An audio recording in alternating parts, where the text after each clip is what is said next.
Muy bienvenidos a todos, mi nombre es Luciano Portas. Hoy hacemos un nuevo video de anatomía sobre el módulo 2 de la escuela Shanti de Yoga. Vamos a hablar de la columna vertebral, así que muy atentos, que es un tema muy interesante y de vital importancia para todos los futuros profesores de yoga. Empecemos por su concepto. Como podemos ver en el gráfico, la columna vertebral es un pilar óseo formado por la superposición de vértebras, y cada una de estas tiene diferentes características según la región a la que pertenezca. La columna vertebral presenta diferentes regiones, y desde arriba hacia abajo podemos encontrar la región cervical, le sigue hacia abajo la región dorsal, le sigue la región lumbar, y luego la región sacra-coxigia, que es la parte más inferior de la columna vertebral. Y como podemos observar también, cada región de la columna vertebral presenta distintos tipos de curvatura. En el caso de la región cervical y lumbar tenemos lordosis.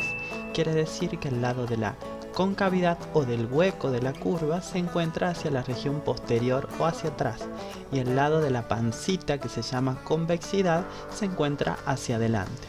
En el caso de la región torácica y sacrocoxigia, tenemos la curvatura o la concavidad o el hueco de la curva hacia el lado de adelante y el lado de la pancita hacia el lado de atrás, ¿sí? Siempre el lado de la pancita que se hace con la curva va a representar las convexidades, y el lado del hueco de la curva se llama concavidad. Antes de continuar con las características de cada región vertebral, vamos a mencionar las partes de una vértebra típica.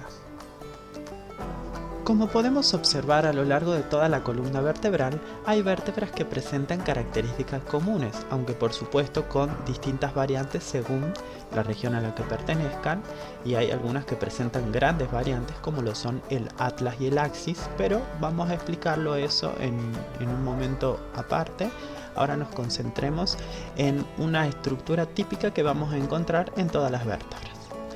Esta es una vértebra observada desde arriba o desde superior. Como podemos observar, la parte de adelante o anterior se encuentra aquí, la parte posterior o hacia atrás aquí, y estos son el lado izquierdo y el lado derecho. Hacia adelante o anterior se encuentra el cuerpo de la vértebra. El cuerpo se articula con otros cuerpos vertebrales a través de un disco fibrocartilaginoso. Hacia atrás y hacia los laterales podemos encontrar unas saliencias óseas que se llaman apófisis transversas. Y hacia atrás, hacia la región más posterior, hay otra apófisis que se llama apófisis espinosa y es única en cada vértebra. Entre la unión del cuerpo de la vértebra junto con las apófisis transversas encontramos una región que se llama pedículo, y entre la unión de las apófisis transversas con las apófisis espinosas tenemos otra región ósea que se llama lámina de la vértebra. Es el sector por el cual cada vez que se quiere hacer un ingreso hacia la médula espinal, lo hacen por ahí a través de una laminoptomía. Y en el centro podemos observar que tenemos un agujero vertebral, que cuando se superpone una vértebra encima de la otra forman un conducto, y es a donde se aloja la médula espinal del sistema nervioso central. También hay carillas articulares que se encuentran en la región superior, como podemos ver desde aquí, y hay otras que no se ven en esta imagen, pero se encuentran en la parte inferior y sirven también para que desde atrás de la vértebra se articulen carillas articulares con carillas articulares de cada vértebra, una subyacente a la otra o suprayacente. Ahora que conocemos cómo está formada una vértebra típica, podemos hablar de las distintas regiones de la columna vertebral y las características ya más específicas de cada una de las vértebras que constituyen estas regiones. Y vamos a empezar por la región cervical. La región cervical se encuentra formada por 7 vértebras cervicales, y a través de sus orificios laterales permite la salida de 8 pares de raíces nerviosas. En su extremo superior se encuentra articulada con el hueso occipital del cráneo a través del hueso atlas, que es el más superior de la columna vertebral y recibe su nombre haciendo alusión al titán Atlas, quien fue castigado con el objetivo de sostener el peso del mundo en sus hombros. Por debajo del atlas encontramos al hueso axis, el cual junto con el atlas forman los huesos más atípicos de la región cervical. Por debajo del axis ya los huesos cervicales ya tienen una estructura más parecida al del resto de la columna vertebral, solo que con cuerpos vertebrales más pequeños, ya que no deben soportar demasiado peso hacia arriba, y además esto le permite tener gran movilidad a esta región. Otra característica de las vértebras cervicales es que en sus apófisis transversas presentan orificios transversos. Por estos orificios discurren vasos sanguíneos que llevan irrigación al encéfalo. Más hacia inferior vamos a encontrar la región dorsal, formada por 12 vértebras torácicas o dorsales, las cuales presentan carillas articulares, las cuales se articulan con las costillas y forman parte de la caja torácica. Debido a estas articulaciones, la región dorsal presenta poca movilidad o gran rigidez. Por debajo de la región dorsal llegamos a la región lumbar, que está formada por 5 vértebras. Estas vértebras se caracterizan por presentar los cuerpos vertebrales más grandes de toda la columna, y esto se debe a la cantidad de peso que deben soportar por encima de ellas. Y es justamente esta la razón que las vuelve mucho más propensas a sufrir daños o lesiones como pinzamientos y hernias de disco. Otro detalle importante de esta región es que el sistema nervioso central, más precisamente la médula espinal, altura de la vértebra lumbar 1 y 2, termina en una formación cónica que se llama cono medular. A partir de aquí, los nervios deberán prolongarse hasta los correspondientes orificios transversos para poder salir del conducto medular e inervar a las estructuras correspondientes. Finalmente llegamos a la región del sacro y se encuentra por debajo de la región lumbar. El sacro es un hueso corto, impar, central, simétrico y oblicuo, y está compuesto por 5 vértebras que se encuentran fusionadas y forman la estructura que es. Su función principal es transmitir el peso del cuerpo a la cintura pélvica. Y por debajo de la región sacra finalmente tenemos a las vértebras coxígeas. Son 3 o 4 o 5, todo depende del autor que esté describiendo esta región anatómica, pero todos coinciden en que es un vestigio de la evolución. Finalmente, para concluir el video, vamos a hablar de diferentes situaciones patológicas.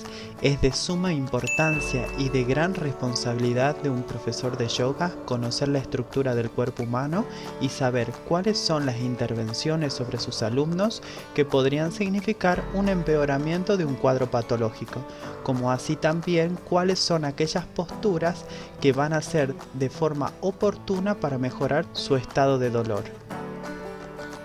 Vamos a iniciar hablando de una patología muy común y muy frecuente que se llama hernia de disco, pero para poder comprenderla tenemos que explicar qué es un disco intervertebral. Básicamente esta es una estructura que está situada entre dos cuerpos vertebrales adyacentes y se encuentran tanto a nivel cervical, dorsal y lumbar. Cada disco fibrocartilaginoso está compuesto de dos partes, un núcleo pulposo que es la parte central de tipo gelatinosa, la cual se encarga de absorber la fuerza de compresión entre las vértebras, y este se encuentra contenido por un anillo fibroso, que está formado por un anillo externo de colágeno que rodea las zonas más amplias del fibrocartílago y de esta forma también limita la rotación de las vértebras. Ahora que entendemos cómo está formado un disco de fibrocartílago, podemos pasar a explicar qué es una hernia de disco. Básicamente es una situación patológica que se da en discos que están previamente debilitados, ya sea por una sobrecarga excesiva de peso que lo va llevando cada vez más a un estado patológico. Entonces el núcleo pulposo, que es la parte gelatinosa interna que expliqué previamente, por un exceso de carga logra atravesar el anillo fibroso que lo contiene en su parte más debilitada y se produce una protrusión. Esta se puede dar hacia anterior, o sea hacia adelante, o hacia posterior, que es hacia atrás. Generalmente cuando son posteriores pueden llegar a comprimir la salida de los nervios y producir sintomatología muy dolorosa. Ahora vamos a hablar de una situación patológica muy similar pero no necesariamente la misma, y se llaman pinzamientos. El pinzamiento de un nervio ocurre cuando se ejerce demasiada presión en el nervio por parte de un tejido circundante, que puede ser hueso, cartílago, músculos o tendones. O sea, la hernia de disco puede ser un tipo de pinzamiento, pero no necesariamente todos los pinzamientos son hernias de disco. Espero que se entienda. Y por supuesto que si este pinzamiento es en una raíz nerviosa, va a producir sintomatología similar a la de la hernia de disco, que puede ser dolor, en algunos casos puede producir hormigueo, entumecimiento o incluso debilidad muscular si es muy grande la compresión.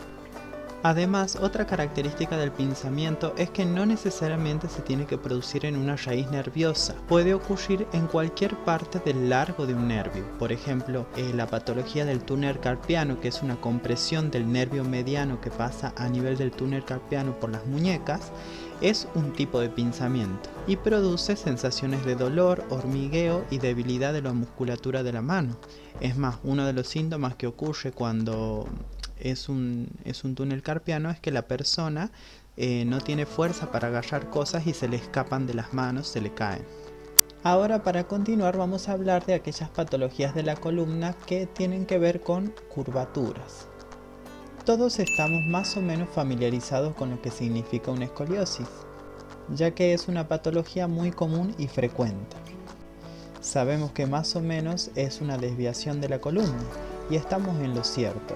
Es una desviación y una rotación tridimensional de los segmentos de la columna, y en algunas ocasiones puede abarcar varios segmentos, o sea, varias vértebras. Vamos a imaginar que en una situación normal tenemos un eje longitudinal que va de forma cráneo-caudal por el centro del cuerpo, y este eje es el que determina la situación normal. Cualquier desviación de la columna de este eje normal se le llama escoliosis. Las escoliosis se pueden clasificar de dos tipos. Tenemos las no estructurales, las cuales no presentan alteración estructural de los tejidos, ni óseos ni blandos, y suelen presentarse con un grado de inclinación menor a los 10 grados.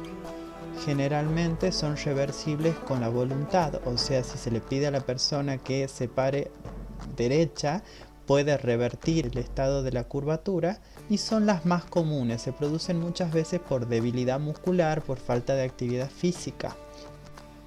Y luego tenemos las estructurales, que son todas aquellas en las que ya hay alguna alteración de los tejidos óseos o de los tejidos blandos.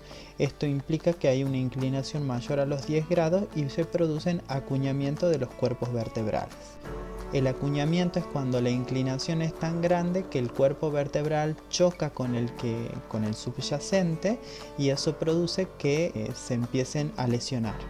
Como ya habíamos mencionado cuando explicábamos las curvas normales de la columna, teníamos cifosis y lordosis. Cuando éstas se acentúan o se disminuyen por alguna razón, entramos en un estado patológico. Cuando las cifosis se acentúan, vamos a tener esta postura y se llama actitud hipercifótica o hipercifosis, que obliga a la persona a inclinarse hacia adelante llevando los hombros en antepulsión, produciendo una retracción abdominal, borrando la curvatura lumbar fisiológica y también llevando a la pelvis en la posición de retropulsión y ligeramente flexiona las rodillas. Y en el caso de que se acentúe la curvatura lumbar, se va a llamar hiperlordosis, lo que obliga a la persona, como podemos ver, a llevar los hombros más hacia atrás para poder compensar. La pelvis se va en anteversión y las rodillas también compensan con una hiperextensión. Cualquiera de estas llevan a la persona a una situación patológica por las deficiencias y las descompensaciones que producen en el cuerpo. Por otro lado, también tenemos las rectificaciones, que impiden a la persona poder distribuir correctamente el peso entre los cuerpos vertebrales, y eso también puede producir problemas de espalda. Y en situaciones muy poco frecuentes pero muy graves se puede producir una inversión de la curva. Eso es todo por ahora para el módulo 2 de anatomía de la Escuela Yanti.